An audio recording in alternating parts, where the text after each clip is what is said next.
नमस्कार, मैं पूजा राधा और स्वागत है आपका नजर टुडे पर। देश में जैसा कि आप सब जानते हैं कि चुनावी माहौल है। इस साल के आखिर तक जो है 5 राज्यों के मुख्य चुनाव है और उसके बाद अगले साल आते ही लोकसभा चुनाव, जिस पे बहुत देर से लोगों का इंतजार था, बहुत समय से इंतजार था, वो होने जा रहे हैं। विपक्ष पूरी तैयारी में है, भारतीय जनता पार्टी पूरी तैयारी में है। और अगर बात करें इस साल के अंतिम में जिन 5 राज्यों में जो चुनाव होने वाले हैं, राजस्थान, मध्य प्रदेश, छत्तीसगढ़, मिजोरम और तेलंगाना, तो इनमें अभी पूरी तैयारी दोनों पार्टियों की तरफ से दिख रही है। यहाँ तक कि मध्य प्रदेश और छत्तीसगढ़ राज्य में तो भारतीय जनता पार्टी ने अपने उम्मीदवारों की पहली सूची भी जारी कर दी है। बात करेंगे चुनाव की। और आज जो हम आपको बताने वाले हैं, आज हम आपको राजस्थान के ओपिनियन पोल आपके सामने लाने वाले हैं और ये बताने वाले हैं कि यदि अगर आज के आज राजस्थान में चुनाव हुए तो किस पार्टी का पलड़ा राजस्थान में ज्यादा भारी है। और सिर्फ राजस्थान नहीं, अब हम आपको 5 राज्यों की जो है जानकारी देंगे। आज फिलहाल राजस्थान की बात करेंगे। सबसे पहले आपको बताते हैं कि साल के आखिर में 5 राज्यों के चुनाव है, पर जो अहम नजर है या जिसपे ज्यादातर लोगों की नजर है वो है हिंदी पट्टी विधानसभा चुनावों पर। यानी कि राजस्थान, मध्य प्रदेश और छत्तीसगढ़, ये 3 वो विधानसभा चुनाव है जिन्हें हिंदी पट्टी विधानसभा कहा जाता है और लोगों की मुख्य नजर फिलहाल तो इन्हीं चुनावों पे है। तीनों राज्यों में बीजेपी और कांग्रेस, ये दोनों मुख्य पार्टियां हैं। तो यानी कि जाहिर बात है कि जो टक्कर रहने वाली है चुनावों में वो इन दोनों पार्टियों के बीच ही दिखने को मिलने वाली है। और इस टक्कर को देखते हुए फिलहाल तो बीजेपी आगे ही चलती दिख रही है। इसलिए 2 राज्यों में बीजेपी अपनी उम्मीदवारों की सूची भी जारी कर चुकी है। अगर बात करें तीनों राज्यों की विधानसभा सीटों की, तो राजस्थान में 200 विधानसभा सीटें हैं, मध्य प्रदेश में 230 विधानसभा सीटें हैं और छत्तीसगढ़ में 90 विधानसभा सीटें आती हैं। दोनों ही पार्टियों की नजर है क्योंकि जाहिर सी बात है कि कांग्रेस कहीं ना कहीं अपने आप को मजबूत स्थिति में लाना चाह रही है और किसी भी राज्य की जीत इस समय कांग्रेस को मिलना सिर्फ अभी के लिए मजबूत नहीं करेगी, बल्कि आने वाले 2024 के चुनावों में जो विपक्षी गठबंधन बना है उसमें भी कांग्रेस अपनी मजबूत स्थिति में आएगी। और भारतीय जनता पार्टी भी जाहिर है कि चुनावों से पहले कोई भी लोकसभा हो या कोई भी चुनाव हो, फिलहाल हारने की स्थिति में तो नहीं दिख रही, वो हारना तो नहीं चाह रही। बीजेपी की भी पूरी यही ताकत है और जोर आजमाइश है कि वो हर लोकसभा को अपने पल्ले में ले सके ताकि 2024 के लिए बीजेपी पूर्ण रूप से तैयार रहे। फिलहाल दोनों पार्टी अपनी तरफ से जोर आजमाइश कर रही है। अगर आज बात करेंगे राजस्थान की, तो जब भी राजस्थान की जो है सीटों की बात की जाती है या वोटिंग की बात की जाती है तो राजस्थान को अक्सर 5 क्षेत्रों में बांट के की जाती है, जिसमें कि हड़ौती, मारवाड़, मेवाड़, ढूंढाड़ और शेखावटी, ये 5 क्षेत्र है जिनमें राजस्थान को अक्सर बांट दिया जाता है। अगर राजस्थान में बहुत लंबे समय से हालांकि ऐसा चलता आ रहा है कि राजस्थान की जनता ने 5 साल बाद किसी भी सेम पार्टी को सत्ता की बागडोर नहीं सौंपी है। हर 5 साल बाद सरकार पलट जाती है, दूसरी पार्टी की सरकार बदल जाती है। 2003 से लेकर 2018 तक का रिकॉर्ड है। इस साल अगर राजस्थान में बात करें तो कांग्रेस पूरा जो है वो बोल रही है कि इस साल इतिहास बदलेगा और कांग्रेस पूर्ण बहुमत के साथ अशोक गहलोत सीएम बनेंगे दोबारा से। राजस्थान में जहां कांग्रेस के पास अशोक गहलोत का चेहरा है, जो कि बड़े दावेदार जो है, बड़े जोर से अपना दाव ठोक रहे हैं कि अब की बार हम लौट के आएंगे, हर काम के वो कर रहे हैं। फिर चाहे वो राजस्थान में नए जिले बनाने से लेकर पुरानी पेंशन योजना और कई जो उनके काम है वो उनके दावे कर रहे हैं कि इन कामों के दाव पे हम जीतेंगे और फिर से सरकार में लौटेंगे। तो वहीं बीजेपी के पास प्रधानमंत्री नरेंद्र मोदी का चेहरा है, जिनके लिए कहा जाता है कि जब प्रधानमंत्री चुनावी रण में आते हैं तो अक्सर चुनाव की हवा बदल जाती है, चुनाव का हवा का रुख बदल जाता है। तो दोनों पार्टियों के पास इनकी एक बड़ा चेहरा राजस्थान में है। हालांकि बीजेपी ने अब तक सीएम पद का चेहरे की जो कंफर्मेशन आप कह सकते हो वो नहीं दी है। अभी तक के सवाल उठते आ रहे हैं राजस्थान में कि क्या वसुंधरा राजे फिर से बीजेपी की ओर से सीएम का चेहरा बनने जाएंगी या कोई और नया सीएम का चेहरा बीजेपी लाएगी। क्योंकि 2018 की हार की जो बीजेपी को हार मिली थी उसमें अक्सर ये कहा जाता है कि वसुंधरा राजे कहीं ना कहीं कारण रही थी, क्योंकि जनता के बीच बीजेपी को लेके और प्रधानमंत्री मोदी को लेके बहुत उत्साह था और बहुत पसंद थी कहीं ना कहीं। बट एक वसुंधरा राजे को लेके की नाराजगी थी जो बीजेपी पे भारी पड़ गई।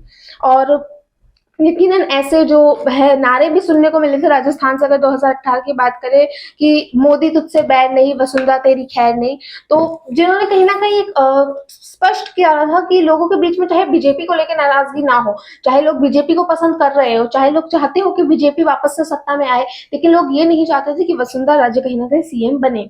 तो उसका कारण भी वसुंधरा राजे को, बीजेपी की हार का कारण वसुंधरा राजे को माना जाता है। तो ऐसे में सवाल ये उठ रहा है, फिलहाल तो बहुत वो है, अगर अब जरा 2018 में चला जाए और 2018 के विधानसभा चुनावों की राजस्थान में बात करी जाए, तो आपको बताते हैं कि किसको कितनी सीटें मिली थी। बीजेपी को जहां 72 सीटें प्राप्त हुई थी, वहीं कांग्रेस को सबसे ज्यादा सीटें मिली थी, 100 सीटें कांग्रेस को प्राप्त हुई थी और बीएसपी 6 सीटें लेके आई थी। वहीं आरएलपी के पल्ले में जो है 3 सीटें राजस्थान विधानसभा की गई थी। उसके बाद कांग्रेस और बीएसपी ने, माफ कीजिएगा, मिलकर सरकार चलाई थी और 5 साल अब सत्ता के पूरे हो चुके और अब फिलहाल सरकार अपने आखिरी चरण में आप कह सकते हो कि चल रही है। और जब बात आती है, ये तो 2018 की बात हो गई, लेकिन राजस्थान में, क्योंकि हमने आपको बताया कि हर जो है अल्टा पलटी चलती रहती है, हर 5 साल बाद सरकार पलटती है।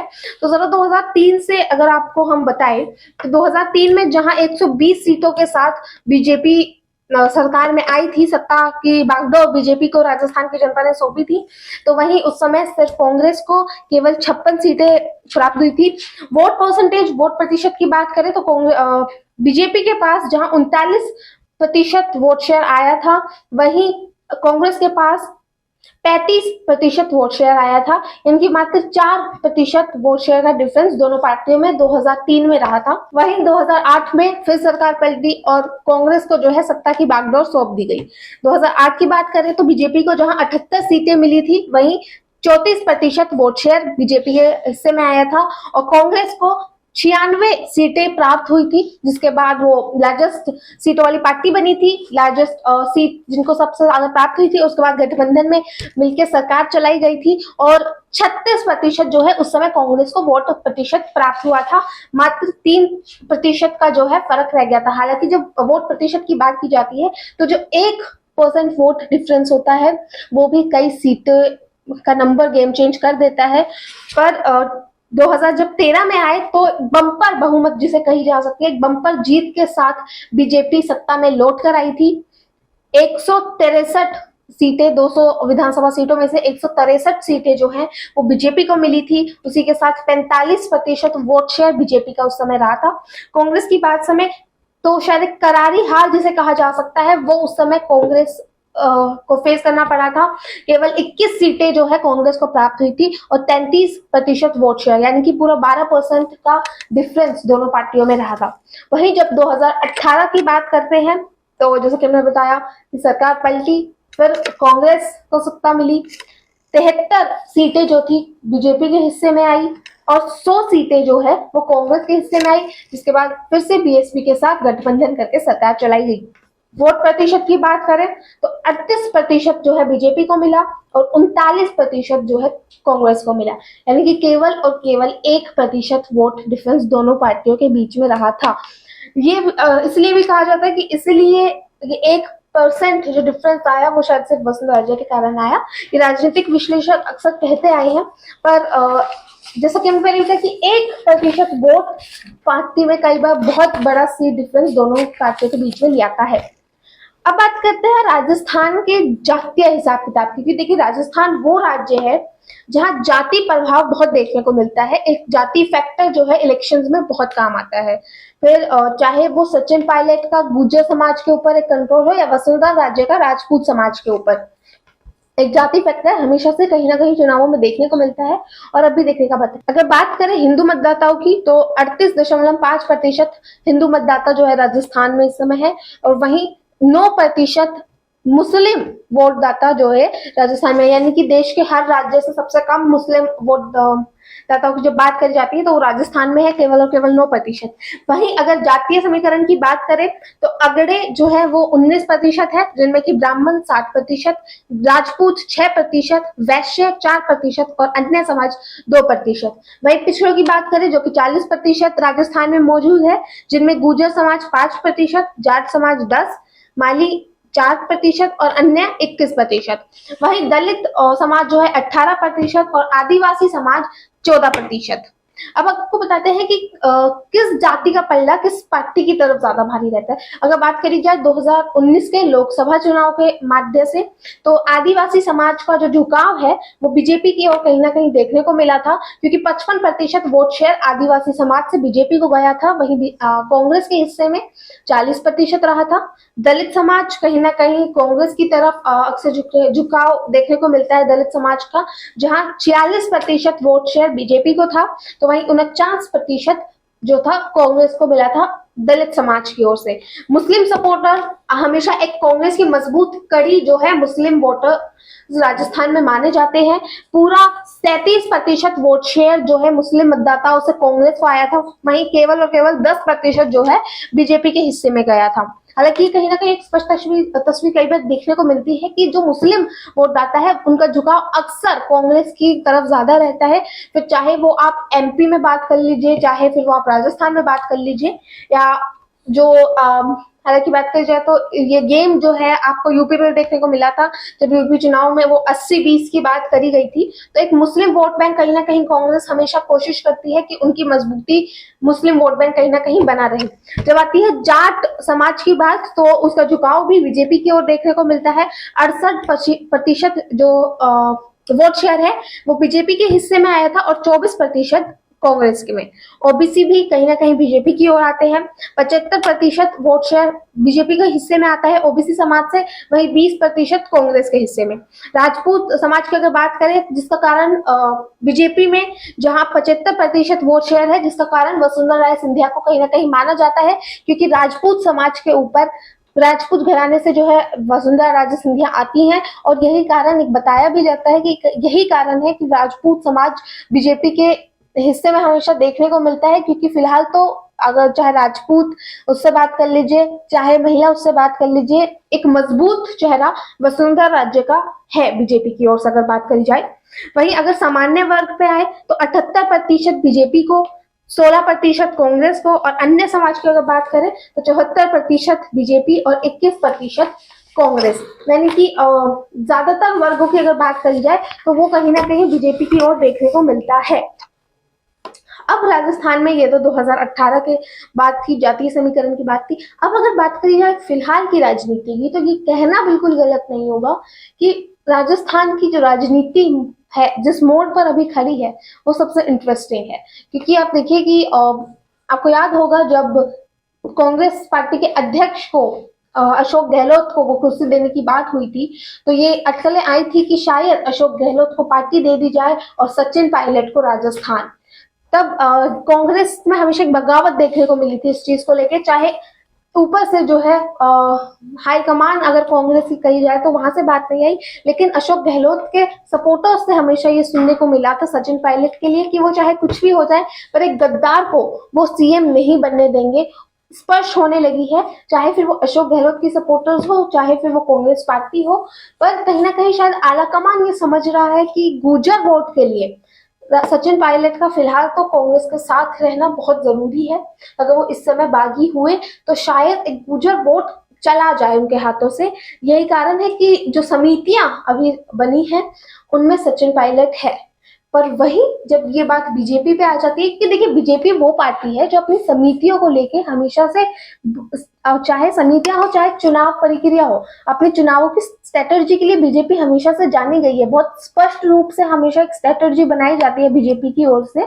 तो चाहे उसमें जो उम्मीदवारों की लिस्ट है वो डेट अनाउंस होने से पहले ही अनाउंस कर देनी हो, ताकि जो बाकीपन है वो रोका जा सके, तमाम चीजें। तो बीजेपी का हमेशा से एक मजबूत पकड़ मानी जाती है और इसलिए बीजेपी कई बार जानी भी गई है चुनाव लड़ने के लिए। ऐसे में जो राजस्थान का सबसे मजबूत चेहरा बीजेपी की ओर से, महिला नेता का सबसे मजबूत चेहरा बीजेपी की ओर से माना जाता है, वो है वसुंधरा राजे सिंधिया का। और ऐसे में वसुंधरा राजे सिंधिया का किसी भी समिति में ना होना एक बड़ा सवाल उठाता है कि क्या जो चीज, जो कसाकसी अशोक गहलोत और सचिन पायलट के बीच में कांग्रेस में स्पष्ट रूप से दिखती थी, क्या वही कसाकसी कहीं ना कहीं वसुंधरा राजे और बीजेपी की आला कमान के बीच तो नहीं है, जो अभी तक स्पष्ट नहीं हुई है। तो ये सवाल अक्सर उठने को मिला है। हालांकि बीजेपी ये सफाई हमेशा से देती आई है कि वसुंधरा राजे एक बहुत बड़ा चेहरा है हमारा, और वो चुनाव लड़ेंगी, वो जनता के बीच में जाएंगी। ये समितियां जो अभी हमने बनाई है सिर्फ पेपर वर्क के लिए है, ऐसा इसमें कुछ नहीं है। बट कहीं ना कहीं एक सवाल तो उठ रहा है। अगर बात करी जाए चैलेंजेस की, ये देखिए कांग्रेस के लिए चुनौतीपूर्ण बहुत रहने वाला है ये चुनाव। एक तो हर 5 साल बाद एंटी इनकम्पेंसी राजस्थान के लोगों में सरकार के खिलाफ देखने को मिली है। हर 5 साल बाद सत्ता की डोर किसी और पार्टी को दे देना, वो तो एक चैलेंज रहेगा ही। फिर अगर बात करी जाए अशोक गहलोत और सचिन पायलट के बीच में जो एक कसाकसी चली आती है, सचिन पायलट का जो बागीपन अक्सर देखने को मिलता है, वो भी शायद एक चुनाव बीच में बन सकता है। और अभी विधानसभा की बात अगर आपको याद हो तो आप ही का नेता जो विधानसभा में उठ के और एक लाल डायरी दिखा के ये कहते हैं कि इसमें अशोक गहलोत के हर घोटाले की खोज खबर है, तो आपकी पार्टी का बागीपन है, आपकी पार्टी का जो है वो स्पष्ट रूप से दिख रहा है। तो ये एक बहुत बड़ा चैलेंज रहने वाला है। वहीं अगर बात करी जाए तो बहुत से मुद्दे शायद राजस्थान में ऐसे उठ सकते हैं, तो चाहे वो महिला सुरक्षा को लेके हो, क्योंकि मणिपुर के बाद अगर महिला सुरक्षा की समय में कहीं बात हुई है तो वो राजस्थान में हुई है। दलित समाज के ऊपर अत्याचार की ऐसी खबरें राजस्थान से आई है। एक तो दलित समाज जो है अक्सर चाहे भले ही कांग्रेस के पक्ष में दिखता हो, पर ऐसी खबर आना और एंटी इनकम्पेंसी का होना, मौजूद होना, फिर एक वर्ग के खिलाफ अत्याचार की जब खबरें आ रही है तो वो कहीं ना कहीं ये दिखाता है कि कहीं आप ही का वोट बैंक ना छिन जाए। तो ये एक बड़ी चुनौती रहने वाली है। हालांकि अगर बात करी जाए तो जब राजस्थान के मुख्यमंत्री अशोक गहलोत पुरानी पेंशन योजना को वापस लेके आए थे तो ये अटकलें आई थी कि शायद ये उनकी मजबूत स्थिति कर दे चुनावों के लिए, और जो नौकरा पेशी वर्ग है वो बीजेपी को छोड़ के शायद कांग्रेस की ओर चला जाए। पर ऐसे में अभी कुछ समय पहले की जब बात करी जाए तो हमने देखा था कि किस तरह डॉक्टर्स और सरकार के बीच में एक अलग महायुद्ध छिड़ गया था, तो वो भी शायद अब अशोक गहलोत के खिलाफ ही आ जाए। तो इनकी बहुत चुनौतियां जो है कांग्रेस को झेलनी पड़ेंगी। कांग्रेस के सामने कई प्रकार की चुनौतियां आने वाले चुनाव में आने वाली है। उनको कैसे कांग्रेस फेस ऑफ करती है और क्या कहती है, क्योंकि दावा तो करे जा रहे हैं, लेकिन वो दावे कितने हकीकत में बनेंगे ये तो आने वाले समय में ही पता चलेगा।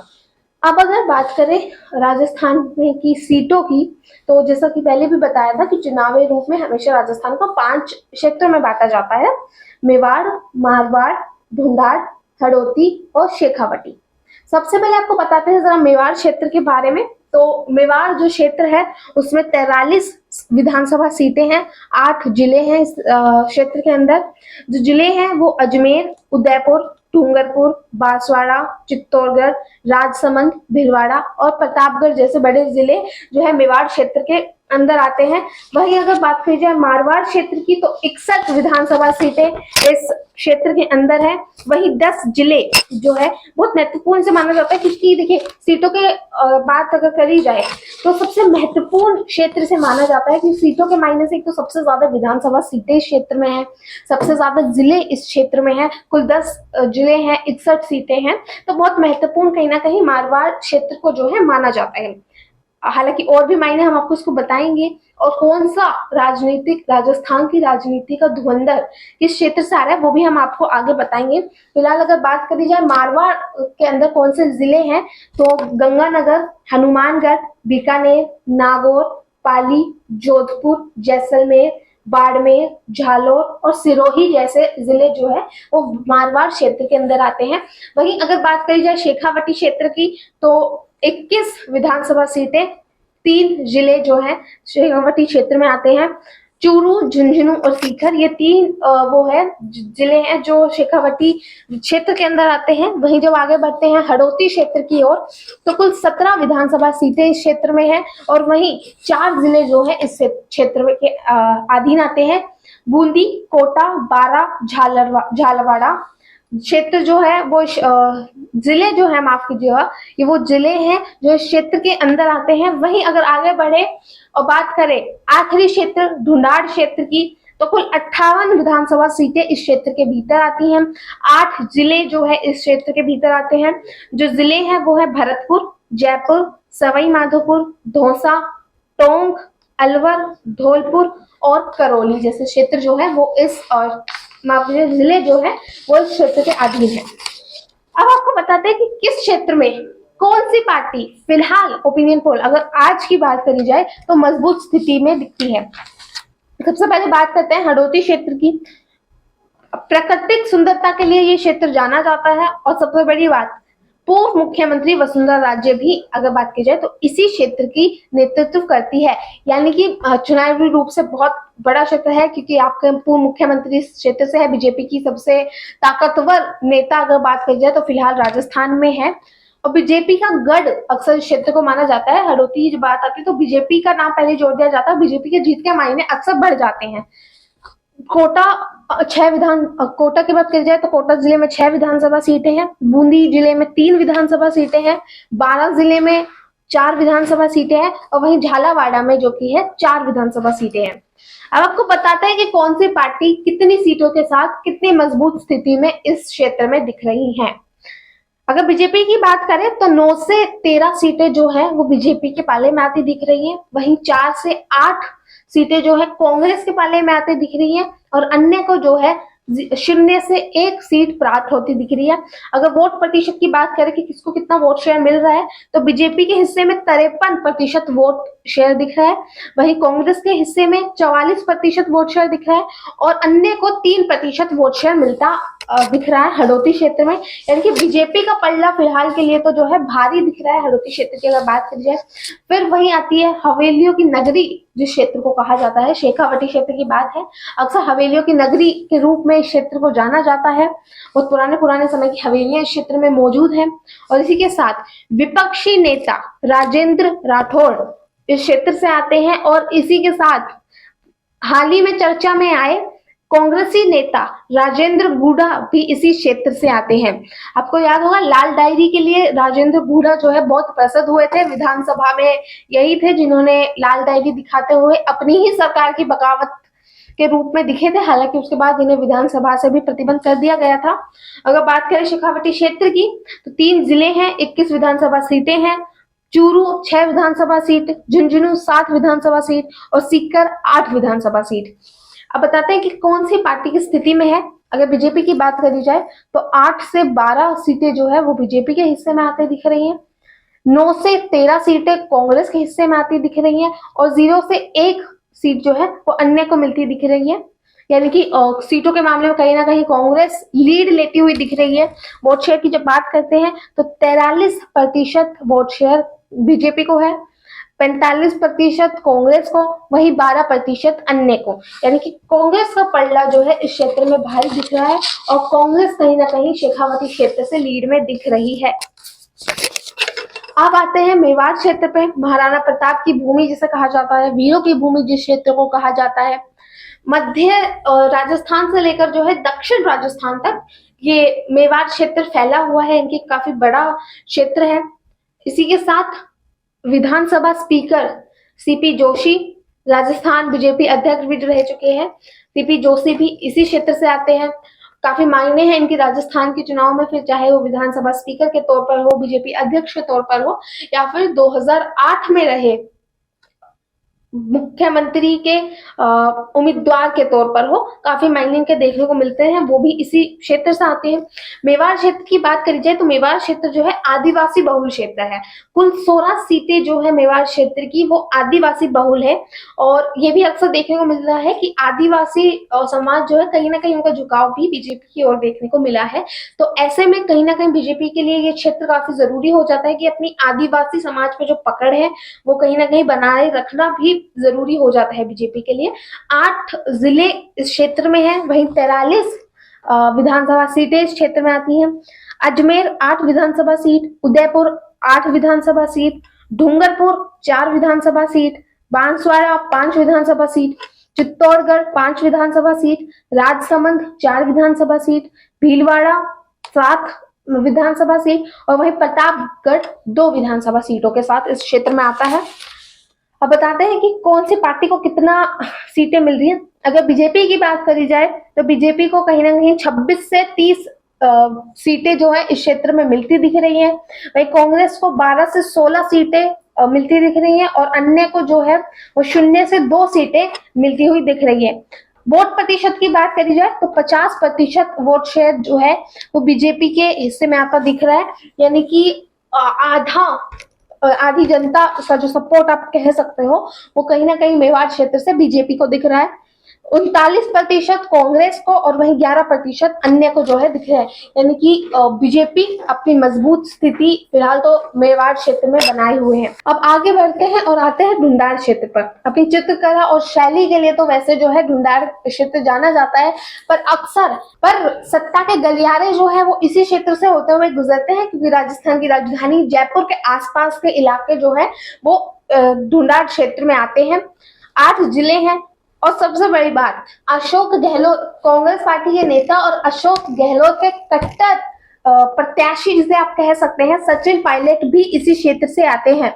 उन्हीं के साथ साथ बीजेपी के पूर्व नेता सतीश पुनिया भी इसी से आते हैं। सतीश पुनिया जो है पूर्व प्रदेश अध्यक्ष है बीजेपी की ओर से राजस्थान के, और सचिन पायलट के तो अपने अलग मायने हैं ही राजस्थान की राजनीति में। फिलहाल इस क्षेत्र की अगर बात करी जाए तो कुल 58 सीटें जो है इस क्षेत्र के अधीन है। वहीं 8 जिले आते हैं। भरतपुर 7 विधानसभा सीट, जयपुर 19 विधानसभा सीट, सवाई माधोपुर 4 विधानसभा सीट, दौसा 5 विधानसभा सीट, टोंक 4 विधानसभा सीट, अलवर 11 विधानसभा सीटें, धौलपुर 4 विधानसभा सीटें और करौली में भी 4 विधानसभा सीटें हैं। बीजेपी की जहां बात करी जाए तो कुल 31 से 35 सीटें जो है बीजेपी के पल्ले में जाती दिख रही है। वहीं 23 से 27 सीटें जो है वो कांग्रेस को जाती दिख रही है और 0 से 2 सीटें जो है अन्य के खाते में आती दिख रही है। वोट प्रतिशत की अगर बात करी जाए तो 46% वोट शेयर जो है बीजेपी को मिल रहा है, 42% कांग्रेस को और 12% जो है अन्य के खाते में आता दिख रहा है। यानी कि इस क्षेत्र से भी जो है बीजेपी लीड में दिख रही है। अब आते हैं राजस्थान के सीटों के मायने और जिले के मायने में सबसे बड़े क्षेत्र मारवाड़ क्षेत्र पर। तो सीटें और राजनीतिक लिहाज से सबसे बड़ा क्षेत्र माना जाता है, सबसे महत्वपूर्ण इलाका माना जाता है। राजस्थान में कहते हैं कि जहां आपको बबूल के पेड़ दिखना शुरू हो जाए तो मान लीजिए कि मारवाड़ क्षेत्र जो है वो शुरू हो चुका है। राजस्थान का पश्चिमी इलाका इस क्षेत्र के अंदर आता है। कुल 10 जिले हैं और सबसे महत्वपूर्ण बात, अशोक कांग्रेस के मुख्यमंत्री, राजस्थान के मुख्यमंत्री और कांग्रेस नेता अशोक गहलोत भी इसी क्षेत्र से आते हैं। वहीं बीजेपी की ओर से गजेंद्र शेखावत भी इसी क्षेत्र से आते हैं। अशोक गहलोत के मायने आप सब जानते हैं। गजेंद्र शेखावत की अगर बात करें तो कहीं ना कहीं बीजेपी की ओर से मजबूत नेता है। फिलहाल आने वाले चुनावों में कहीं ना कहीं सीएम के चेहरे के तौर पर दिख सकते हैं, ऐसी अटकलें आ रही हैं। दोनों ही जो है जोधपुर जिले से आते हैं। बात की जाए इस क्षेत्र की तो जाट, राजपूत और ओबीसी बहुल इलाका इस क्षेत्र को माना जाता है। तीनों ही कहीं ना कहीं बीजेपी की ओर दिखते हैं।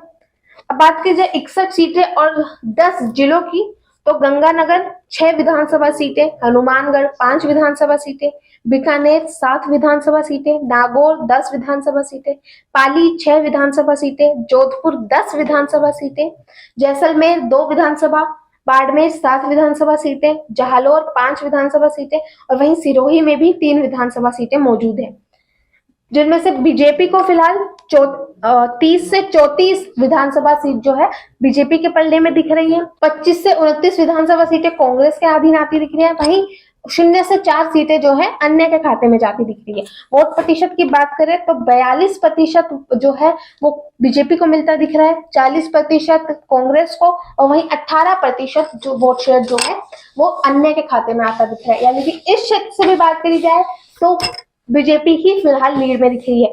जैसा कि आपको बताया, कुल 5 क्षेत्र में से 4 क्षेत्रों में बीजेपी फिलहाल लीड में दिख रही है।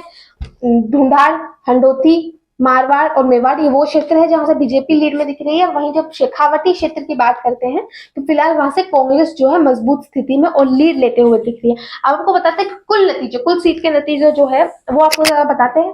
अगर बात करी जाए 200 विधानसभा सीटों में से तो बीजेपी के हिस्से में अगर बात करी जाए तो कुल 109 से 119 विधानसभा सीटें बीजेपी के खाते में आके दिख रही है। यानी कि एक पूर्ण बहुमत जिसे आप कहेंगे वो बीजेपी को फिलहाल राजस्थान में मिलता हुआ दिख रहा है 43% वोट शेयर के साथ। वहीं अगर कांग्रेस की बात की जाए तो 78 से 38 विधानसभा सीटें जो है फिलहाल कांग्रेस को मिलती दिख रही हैं 41% वोट शेयर के साथ।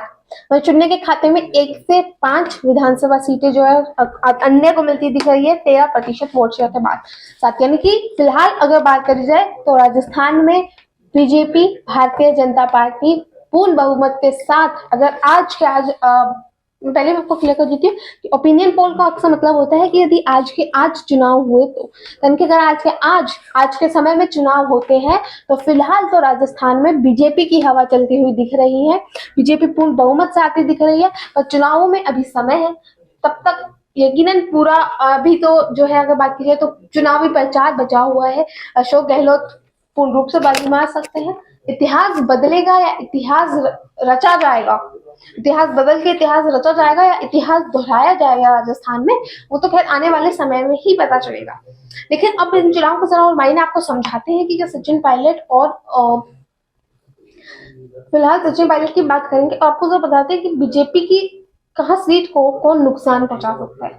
आरएलपी के नेता हनुमान बेनीवाल जाट समुदाय से आते हैं, आने वाले चुनावों में दिखेंगे, और ये बड़ा खतरा कहीं ना कहीं आप बीजेपी की सीटों पे मान लीजिए कि कहीं ना कहीं ये दिख रहा है कि शायद बीजेपी का नुकसान पहुंच सकता है। बीजेपी की सीटें जाती दिख सकती हैं। अगर बात करी जाए जाट क्षेत्र की, मारवाड़ क्षेत्र कहीं ना कहीं जाट बहुल क्षेत्र है, वहां पे बीजेपी की सीटों को नुकसान पहुंचा सकता है, वोट शेयर को नुकसान पहुंचा सकते हैं हनुमान बेनीवाल। ये देखिए, जो पहले मैंने आपको बताया था कि जाति फैक्टर राजस्थान में अक्सर देखने को मिला है।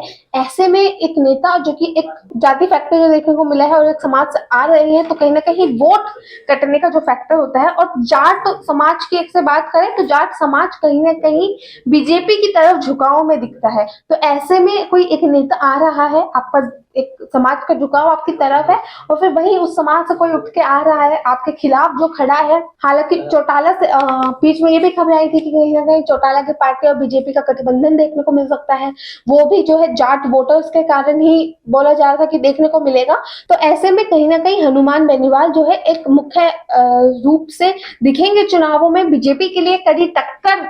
जाट वोटर्स के लिए तो कहें तो जाट वोटर्स के लिए तो कड़ी टक्कर लेकर दिखने वाले हैं बीजेपी के लिए। हालांकि क्या जो मायने होंगे, क्या चुनावी रंग रूप होंगे, वो तो आने वाले समय में पता चलेगा। जैसे हमने पहले भी कहा था, इतिहास नया बन के इतिहास रचा जाएगा या राजस्थान की राजनीति का इतिहास दोहराया जाएगा, वो तो आने वाले समय में ही पता चलेगा। आज के लिए फिलहाल इतना ही। आज आपको राजस्थान की राजनीति की हवा बताई, कल आपको मध्य प्रदेश का भी हाल हम बताएंगे कि मध्य प्रदेश में फिलहाल किसकी हवा चल रही है। तमाम पांचों राज्यों का हाल हम आपको बताएंगे। फिलहाल के लिए बस इतना ही। तमाम देश दुनिया की खबरों के लिए जुड़े रहिए नजर टुडे के साथ। धन्यवाद।